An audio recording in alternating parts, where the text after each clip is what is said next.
예수님은 제자들에게 약속하신 성령을 기다리라고 말씀하셨습니다. 그리고 이스라엘 나라를 회복하는 것이 아니라 참된 하나님의 나라를 세우기 위한 복음의 증인의 사명을 그들에게 주셨습니다.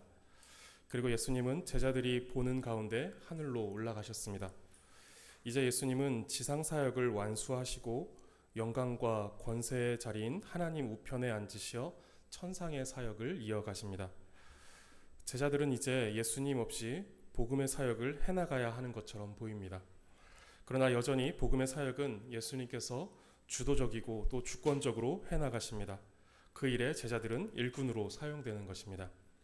사도행전은 예수님께서 그 제자들을 통해 교회를 세우시고 또 예수님께서 그 사도들을 통해 그리고 교회를 통해 복음의 사역을 이루어 가시는 것을 보여주고 있습니다. 제자들은 하늘로 올라가시는 예수님을 바라보았고 한동안 그 예수님께서 올라가신 하늘에서 눈을 떼지 못하고 하늘만 쳐다보고 있었습니다. 그러자 두 천사가 제자들에게 예수님은 하늘로 가심을 본 그대로 올 것인데 어찌하여 하늘만 쳐다보느냐라고 말합니다. 그렇게 하늘만 바라보는 것이 아니라 하늘의 뜻을 이 땅에 이루기 위한 증인의 사명을 생각하게 하였습니다. 영원한 하나님의 나라를 바라보면서 동시에 이 땅에 하나님의 나라를 증거하고 세워가는 증인됨이 사도들의 사명이고 교회의 사명인 것입니다. 예수님은 승천하셨고 더 이상 육신으로 제자들과 함께 계시지 않습니다. 제자들은 이제 예수님 없이 예수님께서 행하신 그 사역을, 복음의 사역을 시작해야 합니다. 제자들이 예수님 없이 시작한 첫 번째 임무는 무엇이었을까요? 제자들이 예수님 없이 첫 번째로 행한 그 임무는 기다림이었습니다. 약속하신 성령님을 기다리는 것입니다. 예수님은 부활하시고 40일 동안 이 땅에 계셨고 승천하신 뒤 약 열흘 뒤 약속하신 성령님을 보내주셨습니다. 지금 제자들은 예수님께서 승천하신 것을 보았고 이제 성령님을 보내주시기까지 기다립니다. 우리는 이제 열흘 뒤에 성령님께서 오셔서 교회 위에 제자들 위에 성령으로 강림하셨다라는 사실을 우리는 알고 있지만 제자들은 언제 성령님이 임하실지 알지 못하는 상황 속에서 기다리고 있었습니다. 그런데 이 기다림은 막연한 기다림이 아닙니다. 그저 아무것도 하지 않는 무력한 기다림이 아니었습니다. 언제 오시려나 하면서 하늘만 쳐다보는 기다림이 아니었다라는 것이죠. 이 기다림은 약속을 믿고 능동적이고 적극적으로 아무것도 하지 않는 기다림이었습니다. 아무것도 하지 않는 것을 견디지 못하는 사람들이 있습니다. 그리고 누구와 함께 있는데 대화가 멈추는 그 공백의 시간을 못 견디는 사람들도 많이 있습니다. 대화가 잠시 멈추고 침묵이 흐르는 것을 채워야 한다라는 강박이 있는 것이죠. 대화가 멈춰서 생기는 공백을 다 완성되지 못한 부분, 뭔가 부족한 부분으로 여기는 것입니다. 그래서 그 대화를 완성하기 위해서는 공백이 있어서는 안 된다라는 생각이 강하게 작용하는 것입니다. 그런데 누군가는 그 공백을 여백으로 사용하기도 합니다. 그 잠깐의 침묵에 메시지를 담는 것입니다. 미국 오바마 전 대통령이 2011년에 애리조나 총격 사건 희생자 추모식에서 연설을 할 때 약 51초간의 침묵을 한 것이 이슈가 된 적이 있습니다. 그 연설에서 있었던 침묵은 실수로 발생한 공백이 아니라 의도적인 여백이었습니다. 때로 수많은 말보다 잠깐의 침묵이 더 강한 메시지를 전달하기도 합니다. 제자들의 기다림은 아무것도 하지 않았던 시간의 공백이 아니라 오히려 아무것도 하지 않기 위해 자신을 붙잡고 있었던 여백의 시간이었습니다. 우리의 신앙에도 이 여백이 필요합니다. 우리는 때로 아무것도 하지 않는 것을 견디지 못해 하나님의 일하심보다 앞서 나가려고 하는 때가 있습니다. 하나님보다 앞서 나가려고 하는 것이죠. 우리는 하나님의 때를 기다리고 하나님의 부르심을 기다리며 하나님보다 앞서 아무것도 하지 않는 힘이 필요합니다. 아무것도 하지 않으려는 그 힘, 자신을 붙드는 힘이 필요하다는 것이죠. 제자들은 예수님께서 승천하시고 오순절에 성령님께서 오시기까지 대략 열흘의 시간 동안 기다렸습니다. 오늘 본문이 그 기다리는 시간에 대한 내용입니다. 12절을 보시면 예수님께서 승천하신 뒤 제자들은 예루살렘으로 돌아옵니다. 그리고 그들은 예루살렘 안에 있는 한 다락방에 모입니다. 누가는 그 다락방에 모인 이들이 누구였는지 알려주는데 먼저 13절에 가룟 유다를 제외한 11명의 제자들을 말합니다. 그리고 14절에 여자들, 이 여자들은 예수님을 재정적으로 섬기며 따랐던 여제자들을 가리키는 것으로 보입니다. 그리고 예수님의 어머니 마리아와 예수님의 아우들이 그 자리에 함께했다라고 말합니다. 그리고 15절도 보시면 거기에 모여서 함께 약속하신 성령을 기다리던 무리의 수가 약 120명이 되더라라고 이렇게 말씀합니다. 이들은 그곳에 모여서 함께 약속하신 성령님을 기다렸습니다. 그리고 이들이 성령께서 오시기까지 어떻게 기다렸는지를 말해주는데 14절을 보시면 더불어 마음을 같이하여 오로지 기도에 힘쓰더라 라고 말씀합니다. 이들이 땅끝까지 나아가 증인의 사명을 감당하기에 앞서 성령을 기다리며 보낸 열흘의 시간은 단순히 아무것도 하지 않았던 공백의 시간이 아니라 성령을 기다리며 기도에 힘쓰는 여백의 시간이었습니다. 우리도 분주한 일상을 살아갑니다. 그 일상은 우리가 증인의 삶을 살아야 하는 사명의 현장이기도 합니다. 우리는 그 분주함 속에 기도의 여백을 가질 필요가 있습니다. 아무것도 하지 않고 오로지 기도로 하나님께 나아가는 여백의 시간이 우리 신앙에도 너무 중요합니다. 초대교회가 사명을 시작하며 수행한 첫 번째 임무는 오로지 기도로 하나님께 나아가는 것이었습니다. 이것은 지금 우리 교회와 교회된 우리에게도 반복적으로 수행되어야 하는 중요하고 첫째 되는 임무입니다. 더불어 마음을 같이 하였다라는 것은 이들은 공간적 일치만 아니라 그들의 마음, 그들의 열정, 그들의 목적이 또한 일치하였음을 말해줍니다. 교회는 공간적 개념이 아니라는 것을 잘 알고 계실 것입니다. 교회는 같은 신앙 고백을 가지고 모인 성도의 무리입니다. 같은 신앙 고백을 가졌다라는 것은 또한 같은 지향성을 가졌다라는 것이고 같은 목적을 가졌다라는 것입니다. 우리가 단지 원주 혁신도시 사마빌딩 2층이라는 공간을 공유하는 것만으로 한 교회다라고 이렇게 말하지 않습니다. 우리는 같은 신앙 고백을 가지고 같은 지향성과 목적을 갖고 하나님을 섬기고 예배하는 신앙 공동체입니다. 그렇다면 우리도 마땅히 더불어 마음을 같이 하는 공동체여야 합니다. 그러나 실제 교회들은 그렇지 못한 경우들이 많이 있습니다. 그저 한 공간에 모여서 모두 각자 다른 지향성과 각자 다른 목적을 가지고 신앙생활을 하기도 합니다. 다 자기 문제와 자기 형편에 얽매여서 각자 도생하는 신앙의 모습을 갖는다라는 것입니다. 각자의 삶에 벌어지는 문제와 형편을 무시하자라는 것이 아닙니다.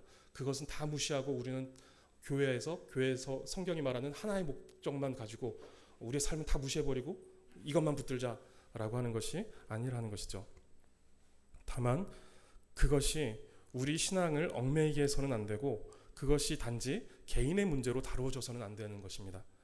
우리는 이 땅에서 여러 일들을 함께 나누면서 함께 웃고 함께 울며 하나님의 영광과 하나님의 나라라는 하나의 목적을 향해 나아가야 합니다. 그저 공간만 공유하는 공동체가 아니라 하나님을 향한 그리고 하나님을 위한 삶과 마음과 열정과 목적을 함께 나누고 같이 하는 공동체가 되어야 하는 것입니다. 한 곳에 모였지만 각자 자기 가정과 자기 사업, 자기의 삶을 위하고 있다면 그저 공간만 공유할 뿐 마땅히 교회로서 함께 가져야 할 같은 마음은 갖지 못하는 것입니다. 우리가 각자 어떤 삶의 형편이 있고 사정이 있다 한다라면 그 아픔과 슬픔, 그 고민, 그 문제들을 함께 공유하고 함께 기도하고 또 그것 짐을 서로 짊어지는 가운데 그렇게 서로의 어깨를 내어주는 가운데 하나님의 나라, 우리에게 맡기신 그 사명이라는 그 목적을 향하여서 함께 나아가야 한다라는 것이죠. 다락방에 모인 초대교회의 모습은 더불어 마음을 같이 하는 모습이었습니다. 그리고 그들은 또한 오로지 기도에 힘썼습니다. 오로지 힘쓰더라 라는 말은 계속하다, 전념하다, 지속적으로 힘쓰다, 어떤 일에 자신을 헌신하다 라는 의미가 있습니다. 잠깐 기도한 것이 아니라 지속적으로 계속해서 기도에 힘썼다라는 것입니다. 단지 한 목적을 달성하기 위해 기도한 것이 아니라 이들은 기도하기를 쉬지 않았습니다. 어떤 어떠한 한 목적, 한 목표가 있어서 예를 들어 이제 우리가 뭐 여름 성경학교다라고 하면 그 여름 성경학교를 위해서 기도에 힘쓰다가 여름 성경학교 끝나면 기도를 멈춰버리는 이런 것이 아니라 이들은 계속해서 기도하기를 힘썼다라는 것이죠. 사도행전 2장 42절에 초대교회는 오로지 기도하기를 힘썼다라고 말합니다. 그리고 6장 4절에서 사도들도 우리는 기도하는 것과 말씀 사역에 힘쓰리라 라고 말합니다. 기도를 계속하고 또 기도하는 일에 힘쓰겠다라는 말들을 하고 있는 것이죠. 그리고 사도들의 서신들에서도 기도는 무엇보다 강조되고 있는데 골로새서 4장 2절을 보시면 기도를 계속하고 기도에 감사함으로 깨어있어라 라고 말씀하는데 이때에도 지속적인 기도를 강조합니다. 기도를 계속하고 그리고 에베소서 6장 18절도 보시면 모든 기도와 간구를 하되 항상 성령 안에서 기도하고 이를 위하여 깨어 구하기를 항상 힘쓰며 여러 성도를 위하여 구하라 라고 말씀합니다. 항상 기도하라 라고 하는 것에 그 기도의 지속성을 강조하고 있습니다. 그리고 너무 잘 알고 계시는 데살로니가전서 5장 17절에서는 쉬지 말고 기도해라 라고 하나님의 뜻이 이것이다 라는 가르침으로 지속적인 기도가 얼마나 우리 신앙의 중요한 부분인지를 다시 한 번 더 강조하고 있습니다. 이 외에도 사도와 교회의 모든 역사에는 기도가 늘 있었습니다. 복음과 부흥에는 항상 기도가 있었다라는 것을 역사가 증명해주고 있습니다. 복음서에서 보여줬던 제자들은 마음을 같이 하던 자들이 아니었고 또 늘 기도하던 자들이 아니었습니다. 우리가 마가복음을 살피면서 제자들의 모습을 보았지만 제자들의 마음이 일치되었던 적이 없고 또 그들이 항상 깨어서 늘 기도하기 힘썼던 적이 없습니다. 이들은 정치적으로도 맞지 않았고 또 출세의 욕망으로 서로를 시기하기까지 하던 사람들이었습니다. 그리고 예수님께서 십자가에 달리시기 전날 밤에 함께 깨어 기도하자라고 하시는 예수님의 간절한 부탁에도 불구하고 이들은 기도하지 못하고 잠을 자던 이들이었습니다. 그런 이들이 마음을 같이하여 오로지 기도에 힘쓰고 있다는 것은 이들에게 놀라운 변화가 시작되고 있다는 것을 보여주는 것입니다. 아직 성령의 강림 사건이 있기 전이지만 이미 하나님께서는 그들을 변화시키고 계셨고 그들 안에 새로운 일을 시작하고 계셨습니다. 이렇게 약속을 기다리며 기도하던 중 15절에 보면 베드로가 그들 가운데 일어나 말합니다. 그리고 16절에 그 내용이 나오는데 형제들아 성령이 다윗의 입을 통하여 예수 잡는 자들의 길잡이가 된 유다를 가리켜 미리 말씀하신 성경이 응하였으니 마땅하도다. 베드로가 기도 중에 교회 가운데 일어나 말한 내용은 유다에 관한 것이었습니다. 그가 본래 우리 가운데 한 직분을 맡았던 자였지만 지금은 예수님을 배반하여 죽은 자가 되었으니 그 직분을 맡길 다른 사람을 뽑자라는 것이었습니다. 그런데 베드로가 말하는 것을 이렇게 보시면 그에게 얼마나 큰 변화가 나타나는지 보여집니다. 베드로는 본래 순간의 감정과 어떤 느낌에 따라서 말함으로써 예수님께 꾸지람을 듣기도 했고 다른 사람은 몰라도 자신은 절대로 예수님을 부인하지 않겠습니다 라고 말했지만 3번이나 예수님을 부인했던 사람이기도 합니다. 베드로는 늘 이제 자신의 느낌과 자신의 감정에 이끌려서 말했던 사람이죠. 그랬던 베드로가 지금 사사로운 느낌이나 감정에 근거하지 않고 말씀에 근거하여 말하고 있습니다. 16절에 형제들아 성령이 다윗의 입을 통하여 미리 말씀하신 성경이 응하였으니 라고 말하고 있는 것입니다. 그리고 그 시편의 말씀을 인용하면서 유다가 예수님을 배반한 사건이 성경에 응한 것이다. 그리고 유다를 대신하여서 새로 한 사람을 뽑아야 할 것이다 라고 하는 것도 성경 시편의 말씀을 통하여서 그런 제안을 하게 됩니다. 베드로나 제자들에게 있어서 유다는 원수와 같은 인물이었을 것입니다.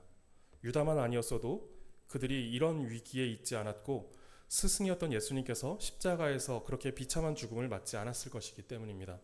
그런데 베드로는 지금 이 사건을 개인의 감정이나 느낌에 따라 생각하지 않고 성경을 통해서 이 사건을 해석하고 있습니다. 이것은 유다 그 나쁜 놈이 만든 일이다 라고 하지 않고 이것은 성경이 응한 것이다. 성경의 예언이 성취된 것이다 라고 지금 이 사건을 해석하고 있는 것이죠.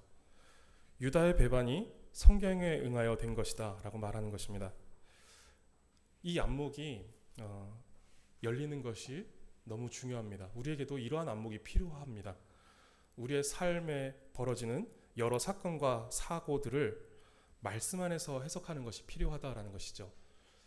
그냥 벌어지는 현상을 우리의 생각, 우리의 판단으로 이것을 해석하는 것이 아니라 성경을 통해서 이것을 해석할 수 있는 힘, 그런 지혜를 우리는 가져야 합니다. 한국교회의 큰 스승이신 박윤선 목사님은 계시의존 사색이라는 것을 말씀하셨습니다. 계시의존 사색이다라는 것은 말 그대로 하나님의 계시인 성경에 의존하여 생각하고 판단하는 것입니다. 어떤 사건 또 어떤 상황을 하나님의 말씀에 의존하여서 생각하고 판단하는 것. 하나님의 말씀을 내 생각을 뒷받침하는 근거로 사용하는 것이 아니라 성경이 내 생각을 그리고 내 삶을 해석하고 이끄는 기준이 되어야 하는 것입니다.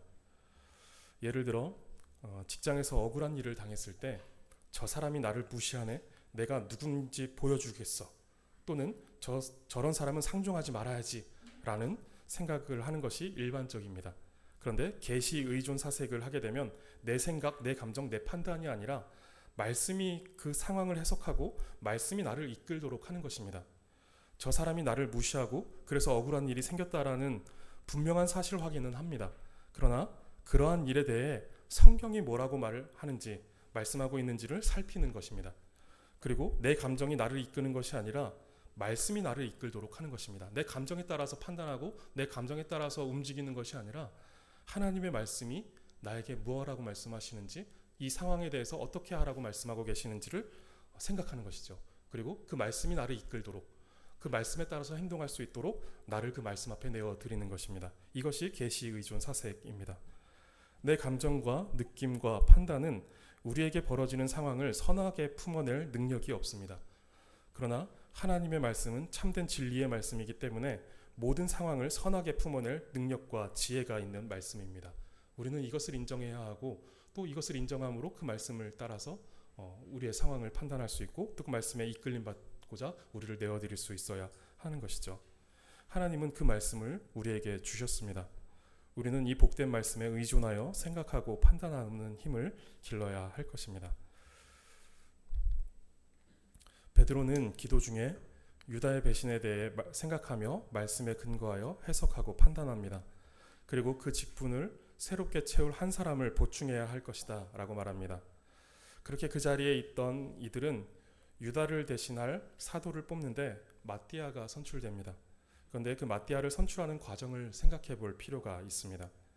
우리는 마띠아 선출이라고 하면 제비뽑기를 생각합니다. 제비뽑기에서 선출된 사도지라는 것을 생각합니다. 그러나 실제 그 과정을 보면 단순히 제비뽑기라는 방식에 초점이 있기보다 하나님의 뜻을 찾아가는 합리적 과정이 있다는 것을 확인할 수 있습니다. 물론 제비뽑기라는 방식을 통해 하나님의 주권적인 선택이 나타났다는 것을 부정하지 않습니다. 하나님께서는 이때 제비뽑기를 통하여서 하나님의 선택, 하나님의 주권적인 선택이라는 그것을 나타내셨습니다. 그 하나님의 주권적 선택을 나타내는 하나의 방식으로 제비뽑기를 사용하셨습니다. 그러나 이제 지금은 어떨지, 그리고 그때에도 어떤 합리적 과정은 전혀 없었는지에 대해서 보고자 하는 것이죠. 제가 청년부에 처음 올라갈 때 이제 고3 수능이 끝나고 아직 그 해가 바뀌기 전에 수능이 끝나면서 청년부 예배를 드려라고 해서 청년부에 올라갔습니다. 그때 이제 올라갔더니 청년부 회장을 뽑는데 그때 이제 제비뽑기를 했습니다. 처음 시도되고 마지막으로 시도됐던 제비뽑기 그 임원 선출이었습니다. 이제 막 청년부에 올라가는 아직 고3이었던 제 동기들, 저를 포함한 제 동기들도 다 그 제비뽑기의 후보가 되어 있었습니다. 나름 이제 직전 회장님께서 진지하게 그 제비뽑기 선출을 진행했습니다. 기도도 하고 또 진지하게 이렇게 이야기도 하면서 선출을 진행했습니다. 그리고 제비를 뽑았는데 누가 됐냐 하면 제가 된 것이 아니라 제 친구가 회장이 됐습니다. 얼마 전에 우리 여름성리학교 때 그 교회라는 곳에 갔었는데 그 교회 목사님이신 그분이 이제 회장이 됐습니다. 청년부 회장이 됐습니다. 청년부 활동을 한 번도 해본 적이 없고 가장 막내인 친구가 이제 회장이 된 것이죠. 어떻게 생각하시나요? 기도하고 진지하게 제비를 뽑았으니 그 한 번도 청년부 생활을 해본 적이 없고 이제 막 그 고3이 끝난 이 친구가 청년부 회장이 됐다라는 것이 그래 이건 하나님의 뜻이야 라는 것이 이제 고개가 끄덕여지시나요?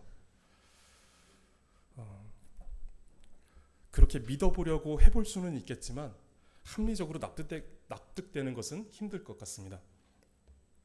그때 그 직전 회장님이 오랫동안 회장을 연임하고 있으면서 기존의 방식으로 회장을 선출하면 또 연임될까봐 나름 성경에 나오는 방식을 가지고 진지하게 이 방식을 도입했지만 성경에 대한 이해가 부족했던 것 같습니다.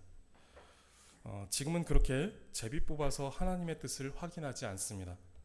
만약 이것이 하나님의 뜻을 분별하는 방법이라면 굉장히 간편할 것 같습니다.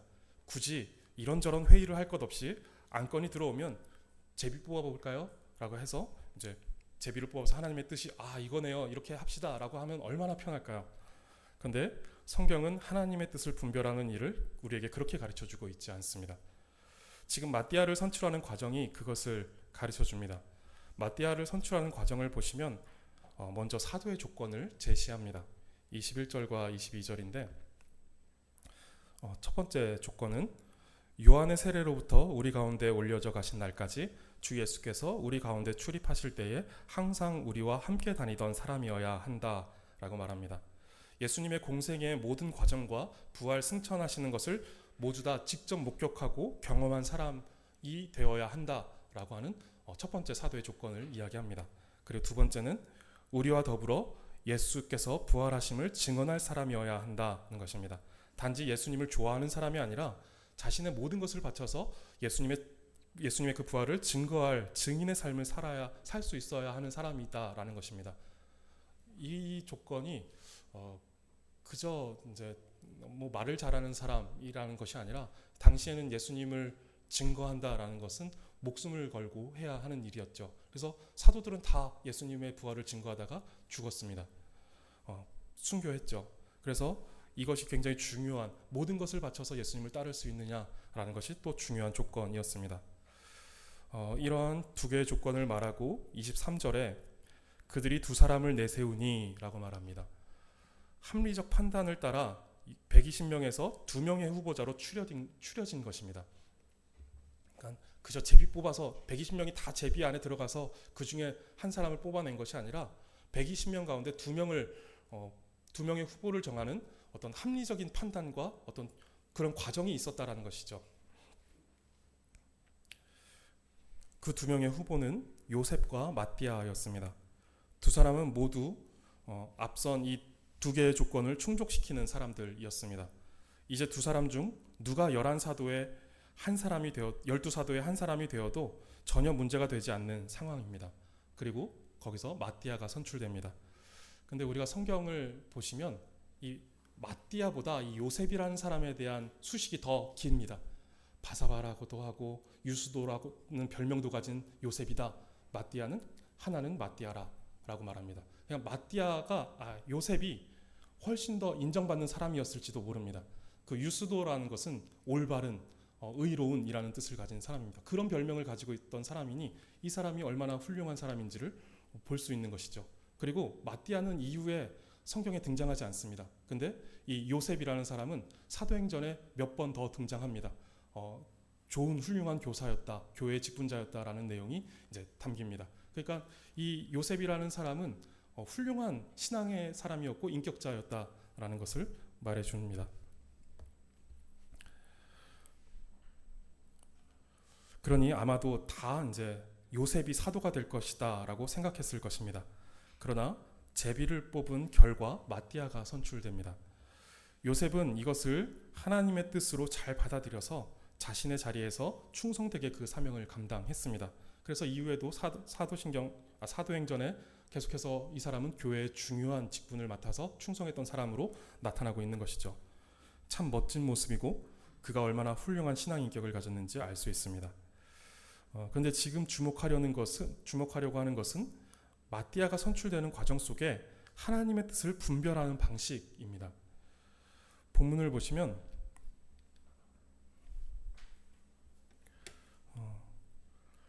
이러한 과정을 통해서 마띠아가 선출됩니다. 베드로가 성경을 통해서 현실을 해석합니다. 계시 의존 사색을 한 것이죠. 그리고 하나님께서 주신 지혜로 사도의 조건을 제시하여 상식적이고 합리적으로 2명의 후보를 선출합니다. 마땅히 사도가 될 만한 자격과 요건을 갖춘 2명의 후보를 상식적이고 합리적인 과정을 통해서 선출해내는 것이죠. 그리고 24절과 25절에서 함께 하나님의 뜻을 구하며 기도합니다. 그리고 마지막에 제비를 뽑아 마띠아를 선출합니다.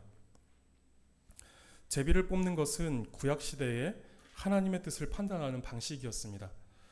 잠언 16장 33절은 제비는 사람이 뽑으나 모든 일을 작정하기는 여호와께 있느니라 라고 말씀합니다. 제비 뽑기는 단지 어떤 운에 맡기는 것이 아니라 하나님의 주권적 섭리하심을 믿는 것이었습니다. 그렇다면 오늘날에도 그러한 믿음으로 제비를 뽑으면 되는 것이 아닌가 생각할 수 있습니다. 그런데 사도행전 2장 이후 어떤 교회 지도자를 세우거나 하나님의 뜻을 분별하는 일에 있어서 제비 뽑기는 한 번도 등장하지 않습니다. 사도행전 2장에서 성령님께서 교회에 강림하시는 사건과 관련이 있는데 이 성령 강림 사건을 계기로 교회는 대전환기를 맞이합니다. 이전과 전혀 다른 방식으로 어떤 교회가 운영이 되어지고 하나님의 뜻이 교회 안에 부어지고 알려지고 있는 것이죠. 이전에 성령님께서 역사하지 않으셨다라는 것은 아닌데 성령님께서 교회를 세우시고 그 가운데 강림하시어 내주하심으로 그 가운데 교회 가운데 성도 가운데 내주하심으로 사람의 마음과 교회 가운데 지혜를 주시고 말씀을 깨닫게 하셨기 때문에 제비뽑기와 같은 수단이 필요하지 않게 된 것입니다. 이제 성령님께서 우리 안에 계셔서 우리에게 지혜를 주시고 또 조명하여 주셔서 하나님의 말씀을 분명하게 깨달을 수 있도록 인도하신다라는 것입니다. 그래서 제비뽑기와 같은 외적인 수단을 가지고 하나님의 뜻을 분별하는 것이 아니라 우리 안에 계시는 성령님께서 우리에게 알려주신다라는 것이죠. 그것을 해석하게 하시고 그것을 이해하게 하시고 깨닫게 하신다라는 것입니다. 그래서 더 이상 제비뽑기가 필요하지 않게 된 것이죠. 그래서 사도행전 6장에서 7집사를 세울 때에도 제비를 뽑지 않습니다. 그리고 성령과 지혜가 충만하여 칭찬받는 7을 택하라 라고 말씀하십니다. 그리고 성령과 지혜가 충만한 칭찬받는 7명의 집사들을 뽑게 되는 것이죠.